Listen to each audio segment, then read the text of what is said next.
Pernah nggak sih kalian baca sesuatu yang rasanya tuh kayak lagi membangun sebuah kasus, lapis demi lapis, sampai kesimpulannya jadi nggak terbantahkan lagi? Nah, itulah yang bakal kita bedah bareng-bareng hari ini. Dari surah ke-54 Al-Quran, yaitu surah Al-Qamar. Kita akan lihat gimana sebuah pola peringatan yang diulang-ulang terus bisa menciptakan pesan yang begitu kuat. Oke, kita langsung aja masuk. Surah ini tuh nggak pakai basa-basi sama sekali. Ayat pertamanya langsung menyuguhkan kita sebuah gambaran kosmik yang dahsyat. Bulan terbelah. Ini bukan pelajaran astronomi ya. Ini adalah sebuah tanda, sebuah sinyal bahaya yang langsung menetapkan suasana genting sejak awal. Jadi gimana cara surah ini membangun argumennya? Kita akan ikuti alurnya persis seperti yang disajikan. Semuanya dimulai dari satu tanda besar di langit. Dari situ kita akan mundur ke masa lalu, melihat pola yang sama terulang lagi dan lagi dalam kisah kaum-kaum terdahulu. Puncaknya nanti ada di kisah Firaun, sebelum kita dibawa melihat gambaran akhirnya, hari perhitungan dan dua nasib yang sangat kontras. Yuk kita mulai? Kita mulai dari awal, sebuah tanda dari langit. Yang menarik di sini tuh, ternyata bukan mujizatnya itu sendiri, tapi gimana manusia meresponsnya. Kalian mungkin mikir, tanda sejelas ini pasti akan disambut dengan takjub kan? Tapi yang terjadi justru sebaliknya. Nah, ini konfliknya. Sebuah keajaiban luar biasa terjadi di depan mata, dan responsnya apa? Mereka malah berpaling, menuduhnya sihir.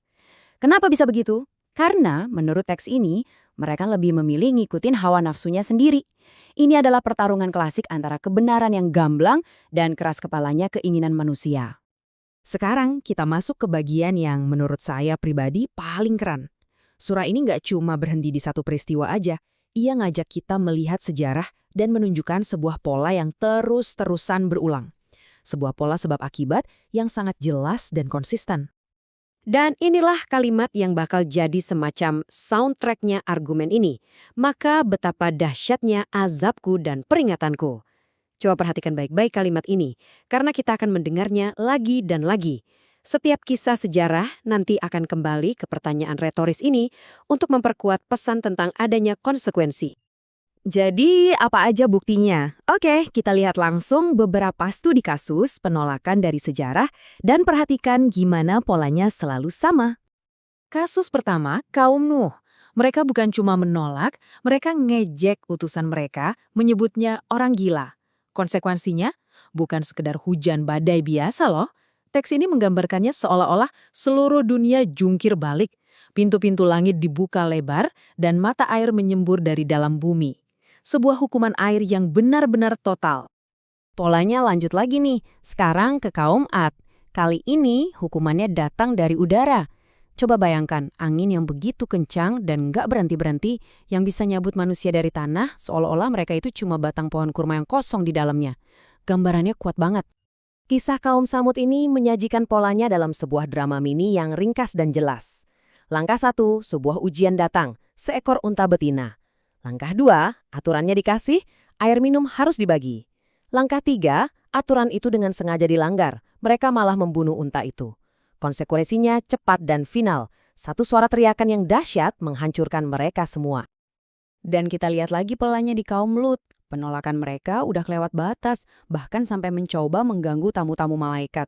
Coba perhatiin deh, hukumannya itu spesifik banget. Hujan batu yang bikin mata mereka buta sebelum menghancurkan kota dan hanya menyelamatkan keluarga yang beriman.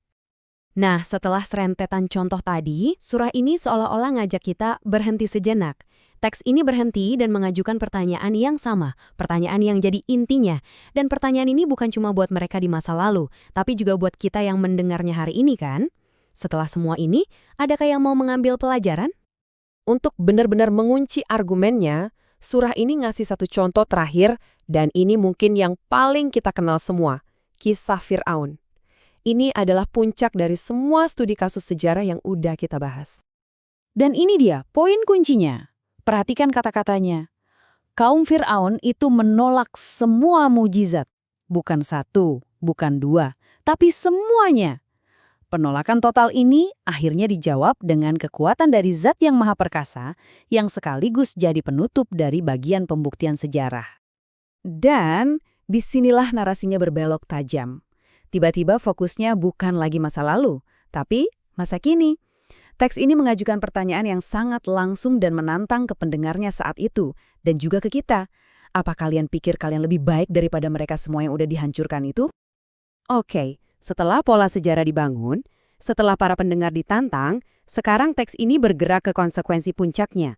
Peristiwa yang jadi tujuan akhir dari semua peringatan yang udah disampaikan. Hari perhitungan.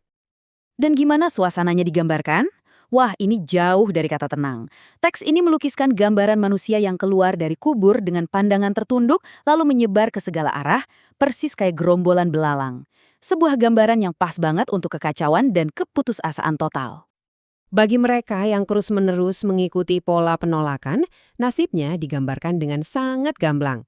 Mereka akan diseret ke dalam api dengan muka duluan, dan ada satu kalimat yang diucapkan ke mereka. Rasakanlah sentuhan api neraka. Tapi ceritanya nggak berhenti di situ, di api neraka.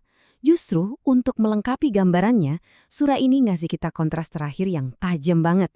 Sebuah kisah tentang dua takdir, dua tempat tinggal terakhir yang bedanya seperti langit dan bumi. Perbandingannya benar-benar hitam putih, nggak ada area abu-abu. Di satu sisi, kebingungan dan api yang membara. Di sisi lain, taman-taman yang dialiri sungai. Satu kelompok diseret dengan hina, sementara yang lain duduk di tempat yang mulia di sisi Tuhan yang Maha Kuasa. Sebuah perbedaan mutlak antara dua pilihan. Jadi, apa sih prinsip di balik dua akhir yang beda banget ini? Teks ini menegaskan nggak ada yang kebetulan. Segala sesuatu diciptakan dengan ukuran yang presisi. Dan yang paling penting, setiap perbuatan, mau sekecil apapun, itu semua dicatat. Ini adalah gagasan tentang akuntabilitas mutlak. Dan sampailah kita di akhir pembahasan. Surah ini ditutup dengan penegasan kalau pesannya, Al-Quran udah dibuat gampang banget untuk diingat. Lalu, ia meninggalkan kita dengan satu pertanyaan terakhir. Pertanyaan yang sama yang dari tadi terus diulang-ulang. Maka, adakah orang yang mau mengambil pelajaran? Sebuah pertanyaan yang tersisa untuk kita renungkan.